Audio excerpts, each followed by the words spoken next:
Hello and welcome back. So this video is going to be about what others can do for people with EDS, especially during their flare days or things like that.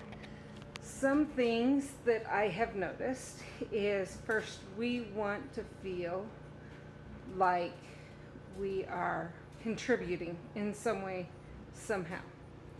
So providing opportunities that maybe don't push us and use spoons, but really helpful would be saying, you know what, I can see you're having a hard day, so if you could do this that doesn't take much,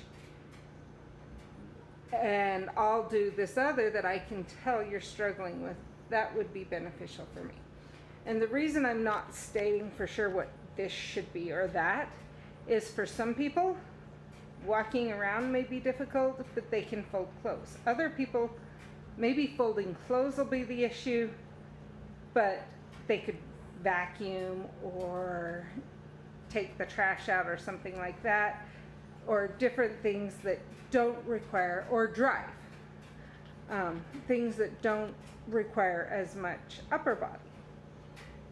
What you dislocate or stress or anything else, where the pain is, can make a big difference.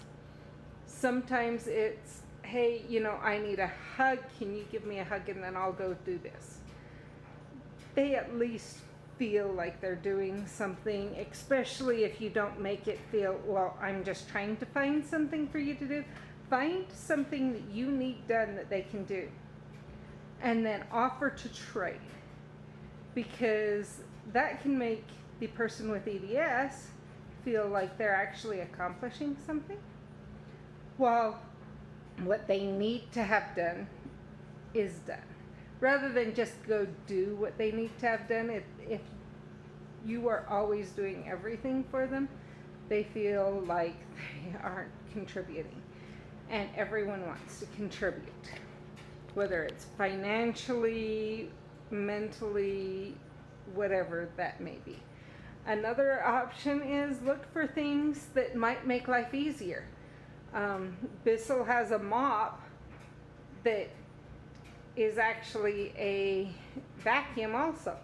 That can be a lot easier than getting down on the floor and scrubbing.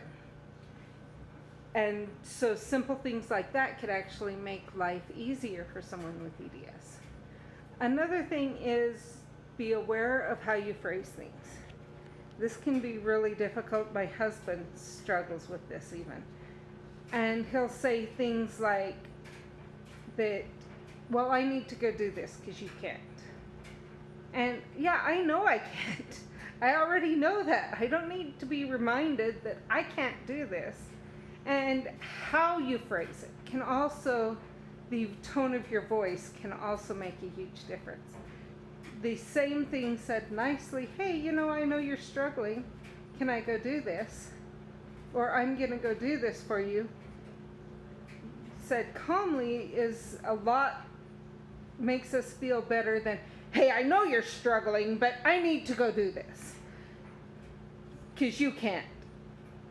It can be the very same words, but the tone can make a huge difference. And we're already, especially if we're in pain or hurting or stuff like that, we're feeling that. And we want to be able to do those things, and we feel like we're being a burden.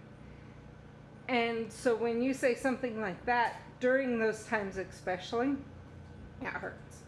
Another option, and even better thing to do, would be to sit down beforehand, or when they aren't struggling, and say, okay, what can we do during your struggles?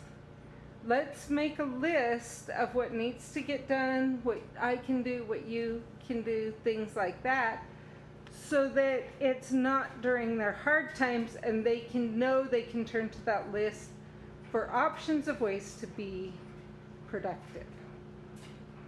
Or even just acknowledging them, saying, hey, I know during your hard times you struggle with this, but you know what? When you aren't struggling, you're amazing. And even when you are, you're amazing, but you have to take time for yourself. Your body demands more than most people. And just acknowledging that can be huge for someone with EDS. That we know you want to participate, you want to do things, but you can't always. And that's for any type of issue that comes up, whether it be EDS, diabetes, autism, the works. Having acknowledgement of, we'd like you to be here, but you don't have to be here, and we know you can't, makes a lot of difference. So hopefully that gives some ideas for those with loved ones who have EDS, especially during their flares and times like that. Thank you, and I'll see you in the next video.